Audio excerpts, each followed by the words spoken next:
বান্দা শিরক এবং কুফরির মধ্যে পার্থক্য কি? সালাত ছেড়ে দেওয়া। সালাত বা নামাজ ছেড়ে দেওয়াকে বান্দা শিরক এবং কুফরের মধ্যে পার্থক্য বলা হয়েছে হাদিসে। সহিহ মুসলিমের হাদিস উল্লেখ করা আছে, এটা উল্লেখ করা আছে সহিহ মুসলিম হাদিস নাম্বার 148 এবং 149। বলা হয়েছে বান্দা শিরক এবং কুফরের মধ্যে পার্থক্য হচ্ছে সালাত ছেড়ে দেওয়া। এছাড়াও এটা উল্লেখ করা আছে সুনান আন-নাসাঈতে হাদিস নাম্বার 463 এবং 464। এছাড়াও উল্লেখ করা আছে সুনান ইবনে মাজাতে হাদিস নাম্বার 1079 এবং 1080। এছাড়াও রয়েছে জামিয়াত তিরমিজি হাদিস নাম্বার 2618, 2619, 2620 এবং 2621 নম্বর হাদিসে। এখানে বলা হয়েছে বান্দা শিরক এবং কুফরের মধ্যে পার্থক্য হচ্ছে সালাত ছেড়ে দেওয়া, এবং যে ব্যক্তি সালাত ছেড়ে দিল সে অবশ্যই কুফরি করলো। সাহাবীগণ কোন আমল ছেড়ে দেওয়াকে কুফরি কাজ মনে করতেন?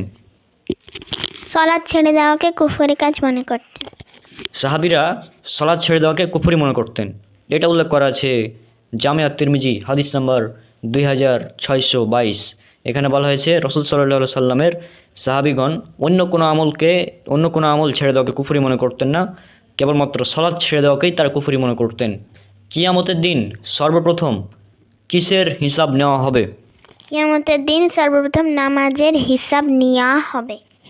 কিয়ামতের দিন সর্বপ্রথম সালাত বা নামাজের হিসাব নেওয়া হবে, এটা উল্লেখ করা আছে সুনান আন-নাসাঈ হাদিস নাম্বার 465, 466 এবং 467। এখানে বলা হয়েছে কিয়ামতের দিন সর্বপ্রথম হিসাব নেওয়া হবে নামাজের, এবং যার নামাজ ঠিক থাকবে তার অন্য সব আমল একদম ভালো থাকবে, কিন্তু যদি তার নামাজ ঠিক না থাকে তখন তার সব আমল বরবাদ হয়ে যাবে। সাকার নামক জাহান্নামে প্রবেশ করবে কোন আমলের কারণে, বা কি কারণে একজন মানুষ সাকার নামক জাহান্নামে প্রবেশ করবে?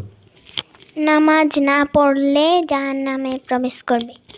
সূরা মুদাসসির সূরা নম্বর 74 আয়াত 42 এবং 43 এখানে উল্লেখ করা হয়েছে ফেরেশতারা জিজ্ঞেস করবে যে কিসে তোমাকে জাহান্নামে প্রবেশ করালো? তখন তারা বলবে, যাদেরকে জিজ্ঞেস করা হয়েছে তারা বলবে যে আমরা নামাজ পড়তাম না, বা আমরা নামাজ আদায়কারীদের মধ্যে অন্তর্ভুক্ত ছিলাম না। তাই কোন ধরনের নামাজীদের জন্য রয়েছে দুর্ভোগ? যারা তাদের নামাজে অমনোযোগী। যারা তাদের নামাজে অমনোযোগী এবং যারা লোক দেখানোর জন্য তা করে থাকে। এবং এটা উল্লেখ করা আছে সূরা মাউন সূরা নম্বর 107 আয়াত 4, 5 এবং 6। এই আয়াতগুলো যদি পড়েন তাহলে আপনারা দেখতে পাবেন যে দুর্ভোগ সেসব নামাজীদের জন্য যারা তাদের নামাজে অমনোযোগী এবং যারা তা করে থাকে লোক দেখানোর জন্য।